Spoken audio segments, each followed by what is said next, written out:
Rod angles can make a big difference when you're fishing crankbaits.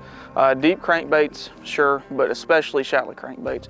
You know, you can, depending on your rod tip and your rod angle, you can make a 6-footer dive 3 foot, or make a 6-footer dive, sometimes 8 foot on a long cast and small diameter line. So here we're at a point, right here, it's a real shallow point with a bunch of rocks on it. And if I were to hold my rod tip down like I traditionally do, there's a high chance of me getting hung up. I learned it the hard way. I've got a couple crankbaits down there that will tell you the same thing. So what I've started doing is high sticking this crankbait. I'm still pulling up, putting a little bit of upward pressure on that plug. So I'm kind of pulling the hooks away from the cover more and the bill away from the cover more instead of driving it in those cracks in the rocks. The hook set, when you're using this little technique, it's interesting. It takes a little bit of getting used to, a little bit of trial and error.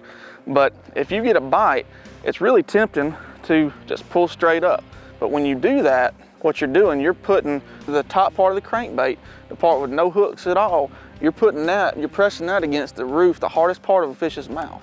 So you're gonna lose that fish or miss the fish 9 times out of 10.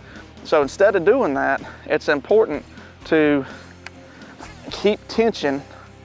So you get a bite right here. Keep tension, keep reeling down, reeling down, reeling down. Don't let any slack in that line, and then you pull like you would traditionally when you're throwing a crankbait the quote normal way. I just got a bite. There's a fish. There you go. Kept that tension when she bit. And was able to set that hook to the side.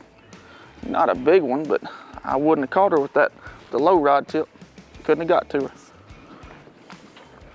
She don't want to fight much. See, so that's what I'm saying.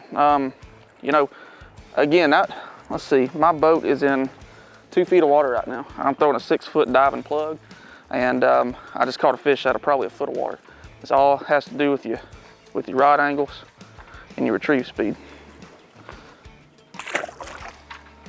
Rod selection is fairly important. You know, it's not something to get too hung up on, but I like a rod with a softer tip because, you know, I need to be able to feel everything, because when I get that bite, when I'm high sticking, a lot of times that last fish feels like a worm bite almost. Now, if you've got a stiff rod, you might not feel that. So I can feel every single rock that plug is coming through. You know, my suggestion, if you're 6 feet and under, as far as depth wise, 6 feet to 1 foot crankbait, I'd be tempted to try a medium action before anything else.